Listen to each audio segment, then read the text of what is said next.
اعوذ باللہ من الشیطان الرجیم بسم اللہ الرحمن الرحیم لقد کان لکم فیہم اسوۃ حسنۃ، تمہارے لیے یقیناً ان کی ذات میں، ان کے رویے میں، ان کے طرز عمل میں ایک اچھا نمونہ ہے۔ لمن کان یرجو اللہ والیوم الآخر، لیکن کس کے لیے؟ کہ جو اللہ کی بھی ملاقات کی امید رکھتے ہو اور یوم آخر سے ڈرتے ہو۔ بالکل یہی الفاظ وہاں آئے تھے، لقد کان لکم فی رسول اللہ اسوۃ حسنۃ لمن کان یرجو اللہ والیوم الآخر وذکر اللہ کثیرا۔ یہ سورہ احزاب میں ہم پڑھ چکے ہیں۔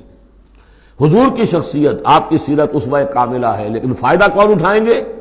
فائدہ صرف وہی اٹھا سکیں گے کہ جو اللہ پر بھی ایمان رکھتے ہوں، آخرت پر بھی ایمان رکھتے ہوں اور کثرت کے ساتھ اللہ کا ذکر کرتے ہوں۔ اسی طریقے سے یہاں لقد کان لکم فیہم اسوۃ حسنۃ لمن کان یرجو اللہ والیوم الآخر ومن یتول فإن اللہ هو الغنی الحمید۔ اور جو منہ پھیر لے، پیٹھ موڑ لے، اللہ غنی ہے، حمید ہے، اللہ کو کسی کی پرواہ نہیں، کوئی احتیاج نہیں۔ اب آخری مسئلہ آ رہا ہے خاص طور پر بعض خواتین کا۔ ہوا یہ تھا کہ صلح حدیبیہ میں طے ہو گیا تھا، جو سن 6 میں ہوئی، کہ مکے سے اگر کوئی مسلمان بھاگ کر جائے گا مدینے تو آپ کو واپس کرنا ہوگا، اور مدینے سے اگر کوئی مسلمان مرتد ہو کر واپس آئے مکے تو ہم واپس نہیں کریں گے۔ یہ شرط تھی اور شرط مان لی تھی حضور نے۔ اس کے بعد معاملہ پیش آ گیا چند خواتین کا۔ اب ظاہر بات ہے کہ اب خواتین جو ہے ان میں سے کوئی مدینے آ گئی، مطالبہ ہوا ان کا واپس کریں۔ جو مسلمان تھی ایمان لے آئی تھی، حضور نے فرمایا نہیں، وہ مردوں پر بحث تھی، ساری گفتگو جو ہوئی تھی وہ رجال سے متعلق تھی، نساء کی نہیں، لہذا ان کو واپس نہیں کیا جائے گا، اور نہیں کیا گیا۔ لیکن یہ کہ اب جو وہاں سے خواتین آ رہی ہیں، کہہ رہی ہیں کہ ہم تو صاحب ایمان ہیں، اس لیے ہم ہجرت کر کے مکے سے آ گئی ہیں یہاں۔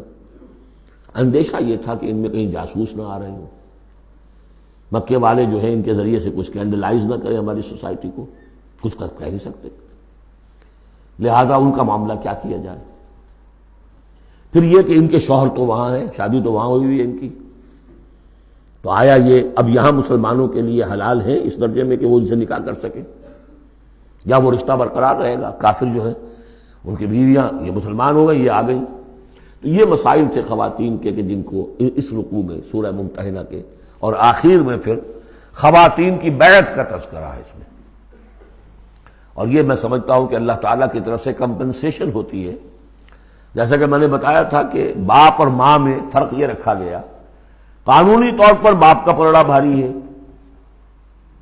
باپ طلاق دے سکتا ہے ماں کو، ماں تو خلا ہی لے سکتی ہے، طلاق دے نہیں سکتی، اور اگر طلاق ہو جائے گی تو اولاد باپ کی شمار ہوگی، ماں کی نہیں، یہ قرآن کا قانون ہے۔ لیکن دوسری طرف ماں کی خدمت 3 درجے زیادہ ضروری ہے باپ سے، خدمت میں 3 درجے فائق رکھ دیا ماں کو، اور کہا کہ جنت اس کے قدموں تلے۔ تو کمپنسیشن ہوتی ہے، کسی ایک جگہ پر کمی ہے تو دوسری جگہ اس کو، اسی کا نام بیلنس ہے۔ یہ ترازو کے یہ دونوں جو ہیں، اگر بازو جو ہیں یہ برابر ہے تو ایک سیر ادھر ڈالیں گے، ایک سیر ادھر ڈالیں گے، ترازو کی ڈنڈی سیدھی رہے گی۔ ایک چھوٹا ہے ایک بڑا ہے تو چھوٹے میں اب زیادہ ڈالنا پڑے گا اور بڑے میں کم، تب وہ تو یہ بیلنس تو تب ہوگا کہ وہ جو کمی ہے اس کو پیش نظر رکھیں۔ یہ ہے معاملہ کہ جو یہاں پہ بیان ہوا۔ وہ بیلنس کیا کیا اللہ تعالیٰ نے؟ مردوں کی بیعت کا قرآن میں ذکر ہے، اس کا متن قرآن میں کہیں نہیں ہے۔ بیعت عقبہ اولیٰ کا کیا متن تھا، بیعت عقبہ ثانیہ کا متن کیا تھا، کیا بیعت لی تھی، کیا الفاظ تھے، بیعت رضوان کے موقع پہ کیا جو الفاظ کا تھے، کہیں نہیں، قرآن میں نہیں، احادیث میں مل جائیں گے۔ خواتین کی بیعت کو یہ فضیلت دے دی کہ اس کا پورا متن بھی قرآن مجید میں موجود ہے۔ فرمایا عسى اللہ ان یجعل بینکم وبین الذین عادیتم منہم مودہ، ہو سکتا ہے مسلمانوں کہ جو تمہارے اور جن کے مابین دشمنی پڑ گئی ہے، اللہ تعالیٰ تمہارے مابین پھر دوستی پیدا کر دے۔ کیسے پیدا کر دے؟ وہ ایمان لے آئے، فاخوانکم فی الدین۔ اور کوئی زیادہ دور تو نہیں تھا اب مرحلہ فتح مکہ کے بعد سن 9 میں وہ آیات آئیں کہ 4 مہینے کی یہ مہلت ہے، اس میں ایمان نہیں لاؤ گے تو گردنیں اڑا دی جائیں گی، سب کے سب لوگ ایمان لے آئے۔ تو اب ہو گئے بھائی اخوانکم فی الدین۔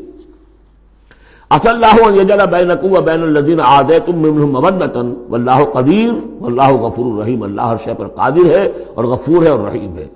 لا ینہاکم اللہ عن الذین لم یقاتلوکم، اللہ تعالیٰ تمہیں ان لوگوں سے نہیں روکتا کہ جنہوں نے تم سے کبھی جنگ نہیں کی فی الدین، دین کے معاملے میں، ولم یخرجوکم من دیارکم، اور نہ تمہیں نکالا تمہارے گھروں سے، ان تبروہم وتقسطوا الیہم، کہ تم ان کے ساتھ کوئی بھلائی کرو یا انصاف کا معاملہ کرو۔ جہاں بھی ولایت کا معاملہ نہیں ہے، کافر کو ولی نہیں بنایا جا سکتا، پشت پناہ، مددگار، حمایتی، قلبی محبت نہیں ہو سکتی، لیکن کوئی نیک سلوک کرنا، کوئی بھلائی کرنا، اس میں کوئی اعتراض نہیں، کافروں کے ساتھ کرو۔ جو غیر حربی ہے، جس کے ساتھ جنگ نہیں ہے، جس نے کبھی آپ کے خلاف آپ کے کسی دشمن کی مدد نہیں کی ہے، اس کا معاملہ مختلف رہے گا۔